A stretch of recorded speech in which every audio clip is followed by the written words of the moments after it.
বীরগঞ্জে একযোগে ৮৪,০০০ বৃক্ষরোপণ কার্যক্রম শুরু। দিনাজপুরের বীরগঞ্জ থেকে রঞ্জিত সরকার রাজের পাঠানো তথ্যে বিস্তারিত। পরিবেশ রক্ষায় সচেতনতা বৃদ্ধির লক্ষ্যে দিনাজপুরের বীরগঞ্জ উপজেলায় শনিবার ১৯ জুলাই সকাল ১১টায় একযোগে বৃক্ষরোপণ কার্যক্রমের শুভ উদ্বোধন করা হয়েছে।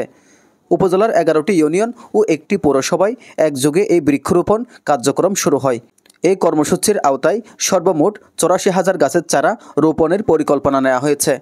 উদ্বোধনী অনুষ্ঠানে প্রধান অতিথি হিসেবে উপস্থিত থেকে কর্মসূচির উদ্বোধন করেন উপজেলা নির্বাহী কর্মকর্তা তানবীর আহমেদ। এ সময় আরও উপস্থিত ছিলেন সহকারী ভূমি কমিশনার ও পৌর প্রশাসক দীপঙ্কর বর্মন, বীরগঞ্জ থানার অফিসার ইনচার্জ আব্দুল গফুর, জনস্বাস্থ্য প্রকৌশলী হুমায়ুন আহমেদ, সমাজসেবা কর্মকর্তা তরিকুল ইসলাম, উপজেলা প্রকৌশলী জিবরিল আহমেদ, ৫ নং সুজালপুর ইউনিয়ন পরিষদের চেয়ারম্যান মোহাম্মদ নুরুল ইসলাম, ইউপি সদস্য সেলিম ইসলাম, বিভিন্ন ইউনিয়ন পরিষদের সদস্যবৃন্দ, ছাত্রছাত্রী, স্থানীয় জনপ্রতিনিধি ও সচেতন নাগরিকগণ। এই মহতী উদ্যোগের মাধ্যমে স্থানীয় জনগণকে পরিবেশ রক্ষায় উদ্বুদ্ধ করা এবং জলবায়ু পরিবর্তনের নেতিবাচক প্রভাব মোকাবেলায় বৃক্ষরোপণের গুরুত্ব তুলে ধরা হয়েছে।